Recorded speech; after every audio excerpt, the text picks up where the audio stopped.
Welcome to a special episode of Eye on the Tigers, where we will be recapping football's loss to Alabama, as well as basketball's win over St. Joseph's and loss to Gonzaga. Let's get into it.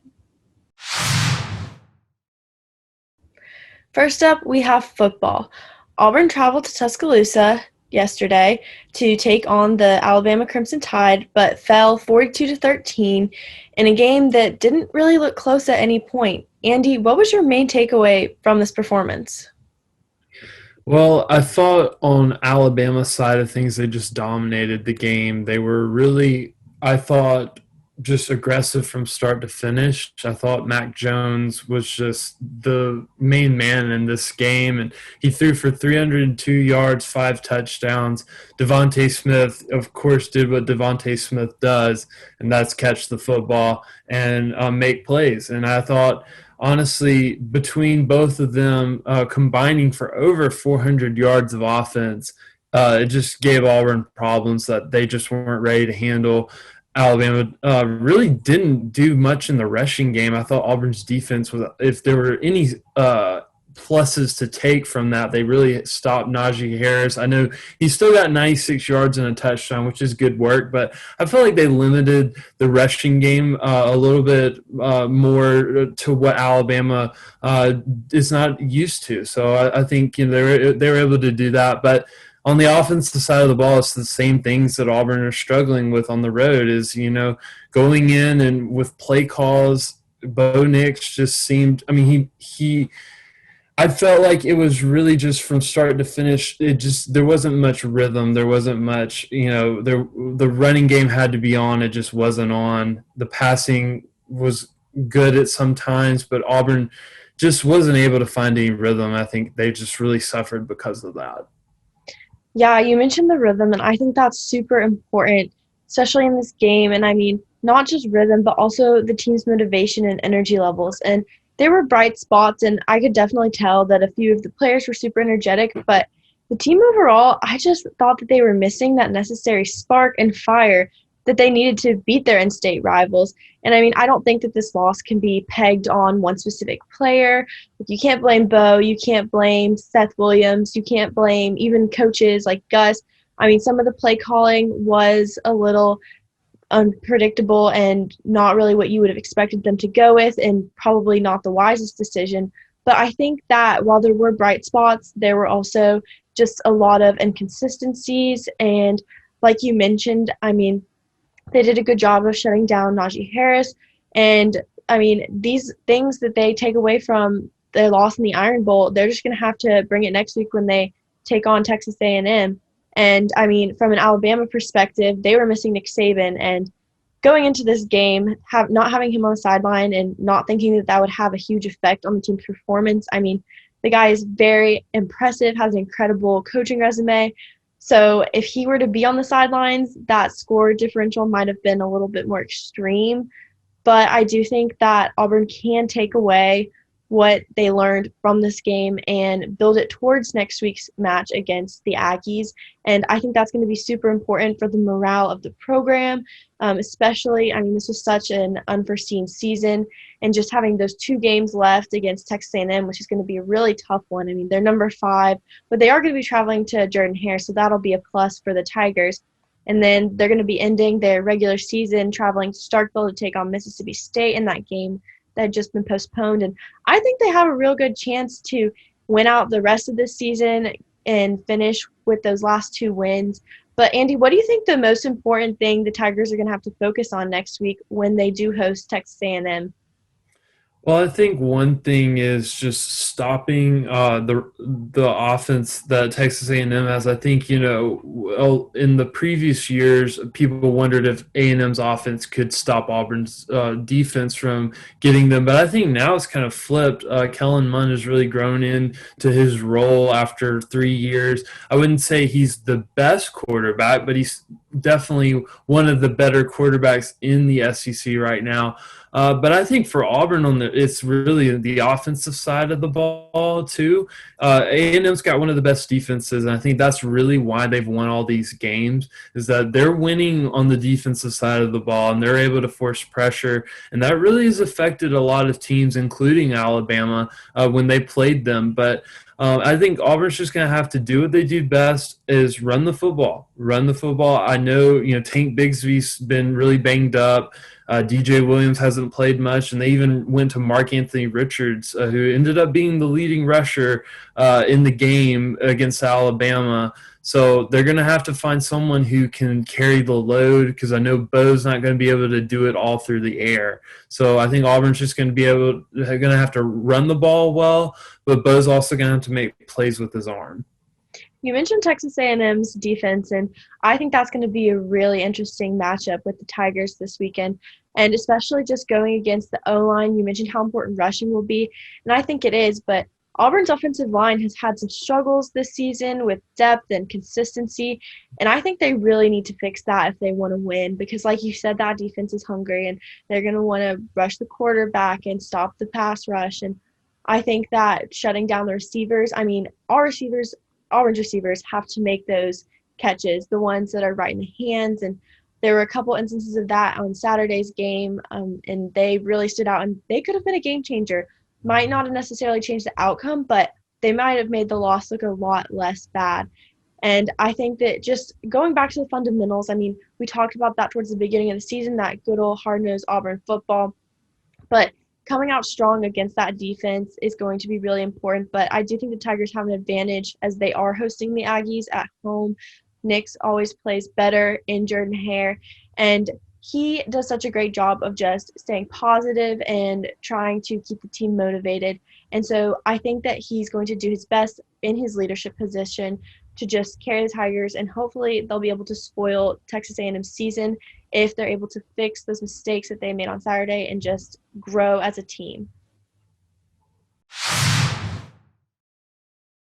Now on to basketball. Auburn tipped off their season on Thursday against St. Joseph's, and they started out with a win, but then Friday, in a quick turnaround, they lost to number 1 Gonzaga. Andy, this is a very, very young team, probably the youngest that Bruce Pearl has ever coached.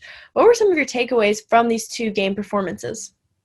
Well, the first game, I thought Auburn really showed a lot of character, a lot of grit and determination, and I thought they were able to get through it. And, it was a great opening win, obviously maybe a little bit closer than it should have been.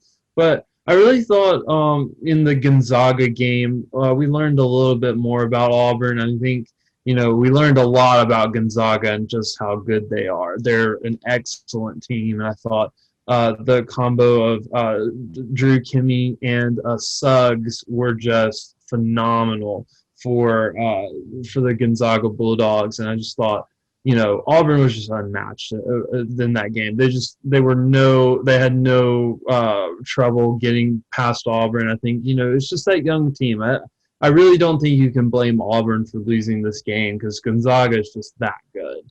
So that was a great learning experience. But I think the St. Joseph's game is what I want to really focus on, is just the fact that Auburn was able to play well. They started out, and I thought Jalen Williams and Justin Powell were really the 2 guys I was looking at who had a really good weekend. I thought in both games they played well. Alan Flanagan even stepped up, and I think those 3 guys are really showing like they're going to be the leaders on this team, even if Sharif Cooper may not be playing. Obviously, we're yet to see if he's going to make an appearance for Auburn this year regarding the NCAA investigation. So hopefully for Auburn, he's able to come back.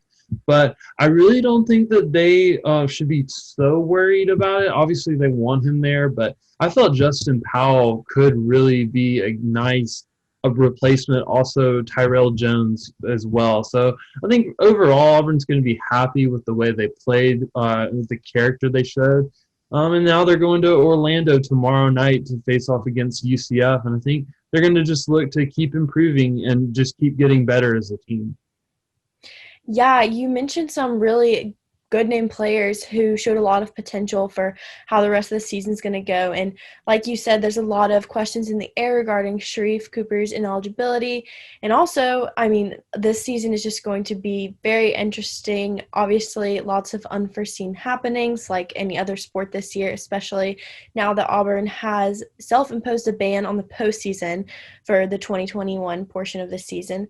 And I think it'll be interesting to see just how well these Tigers are able to progress throughout the season, especially because they're not working towards that postseason like they would be in seasons past. And so just how much work and determination and dedication are we going to see out of this young Tiger team where during these past two games, most of the starters were sophomores, a couple freshmen, and Bruce Pearl has been talking about how the cream of the crop is still trying to rise. They're still trying to determine which five are the better five to be worthy of that starting lineup position.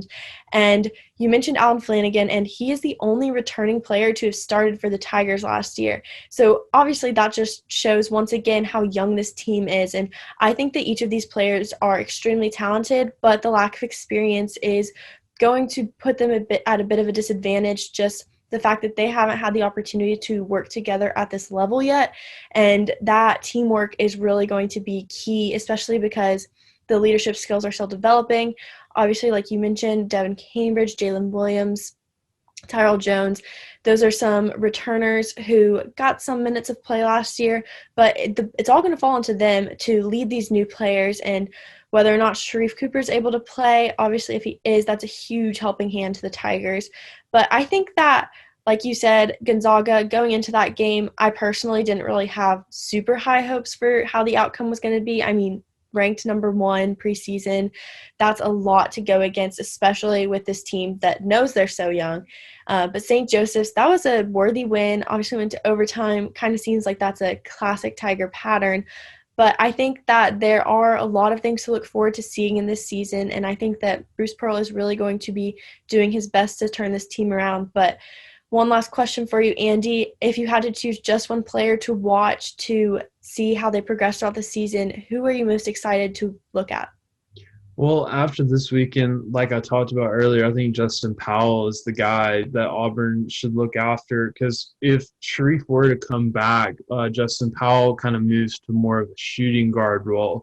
Right now, he's kind of playing a backup point guard role behind Tyrell Jones because Auburn has no other point guard to go to. Because Sharife is currently sitting on out because of the investigation. But I really thought Powell played really well in both games. He showed versatility. He could really drive to the basket. And I really liked his long-range shooting from three. I thought he had some great fadeaway shots in both games. And he just shows a lot of potential. And I think he's a tough player and really seems like he's mature and not really phased at the big moment for Division I basketball, just coming out of high school. So I think he's one guy that Auburn can really rely on. So I'm going to go with Justin Powell. I agree. Justin Powell is going to be really interesting to watch. I'm also excited to see freshman JT Thor all the way from Alaska. So I think that he believes Auburn is something special if he committed here from so far away, and he actually looked really good. He was a bright spot against Gonzaga, had double digits, went 7 for 7 from free throws, and I think that he is going to be one of those freshmen who is looking to be a leader on the team despite his lack of experience, and I'm really excited to see how he plays this season. But the Tigers' next game will be Monday at 6 Central against UCF, and that will be seen on ESPN+, so make sure to tune into that. War Eagle, and have a great day.